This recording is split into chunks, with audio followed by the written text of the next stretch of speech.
Hi, நான் Lakshara. Welcome to my kitchen. இன்றைக்கி நம்ம காளான் பிரியாணி சமைக்க போகிறோம்.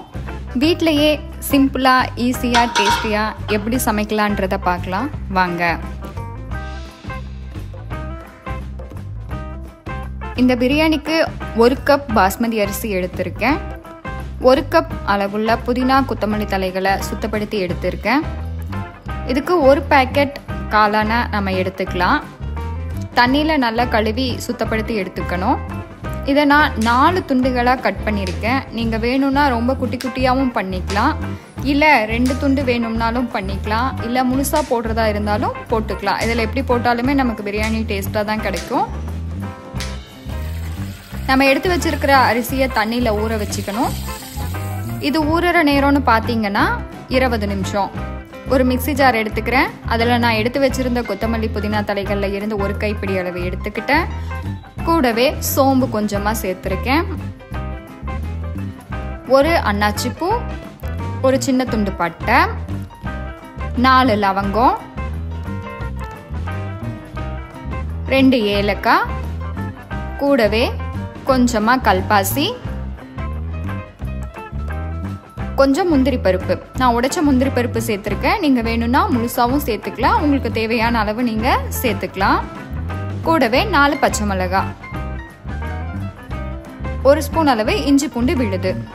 இதையெல்லாம் சேர்த்து நம்ம அரைச்சி எடுத்துக்கலாம்.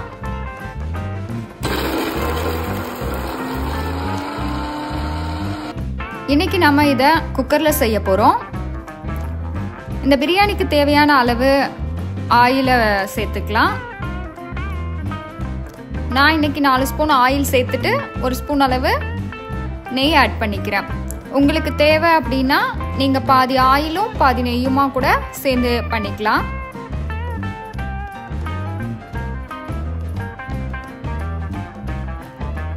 இதில் நான் கொஞ்சமாக பிரியாணி செலவுகளை சேர்த்துக்கிறேன்.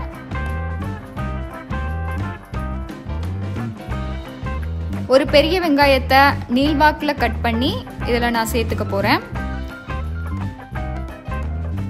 வெங்காயம் கோல்டன் ப்ரௌன் வர வரைக்கும் நல்லா ஃப்ரை பண்ணோம் அப்படின்னா பிரியாணியோட டேஸ்ட்டு ரொம்பவே நல்லாயிருக்கும். இப்போ இதை நல்லா நம்ம வதக்கி விட்டுக்கலாம்.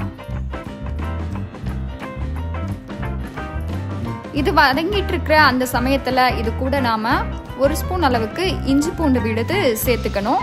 ஏற்கனவே நாம் அரைக்கும் போது 1 ஸ்பூன் அளவு இஞ்சி பூண்டு விழுது சேர்த்துருக்கோம். இதையும் சேர்த்து நல்லா நம்ம வதக்கி விட்டுறணும். இது கூடவே மீதி இருக்கிற புதினா கொத்தமல்லி தலைகளை நறுக்கி இது கூட சேர்த்து நம்ம வதக்கி விட்டுக்கணும். நம்ம அரைச்சி வச்சிருக்கிற விழுதையும் இந்த ஆயிலையே சேர்த்து நம்ம நல்லா வதக்கி விட்டுக்கணும். இதோடைய பச்சை வாசனை போகிற அளவுக்கு நாம வதக்கி விட்டுக்கணும். இது வதங்கிட்டு இருக்கிற அந்த சமயத்திலேயே கொஞ்சமா மஞ்சத்தூள், தேவையான அளவு பிரியாணி மசாலா, தேவையான அளவு மிளகாய்த்தூள், இதையும் சேர்த்து வதக்கி விட்டுக்கணும்.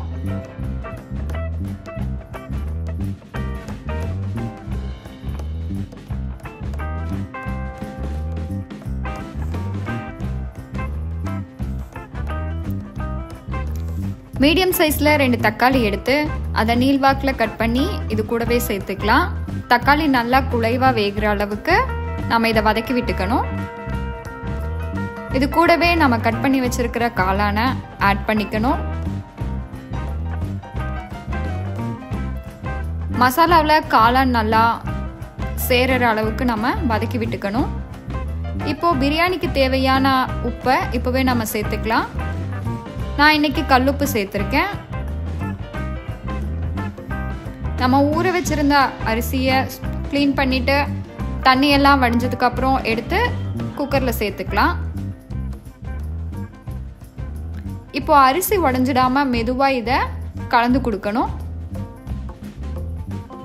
மசாலாவோட அரிசி கலந்துருச்சு. இப்போ நாம் 1 கப் அளவு பாஸ்மதி அரிசி எடுத்திருந்தோம். அதுக்கு 1.5 கப் அளவுள்ள தண்ணியை நாம் இதில் சேர்க்க போகிறோம்.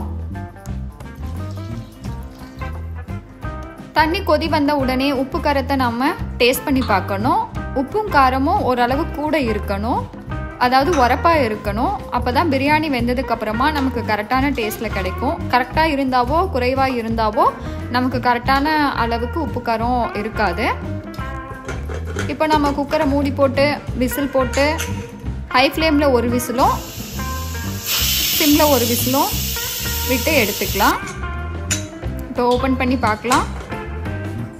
பிரியாணி ரெடி ஆகிடுச்சு. மேலே ஒரு ஸ்பூன் அளவுக்கு நான் நெய் சேர்த்துக்கிறேன். உங்களுக்கு தேவையான அளவு நீங்கள் நெய் சேர்த்துக்கோங்க. இப்போ மெதுவாக இதை கலந்து கொடுக்கணும். சுவையான காளான் பிரியாணி ரெடி ஆகிடுச்சு. நீங்களும் உங்கள் வீட்டில் இதே மாதிரி ட்ரை பண்ணி பாருங்கள்.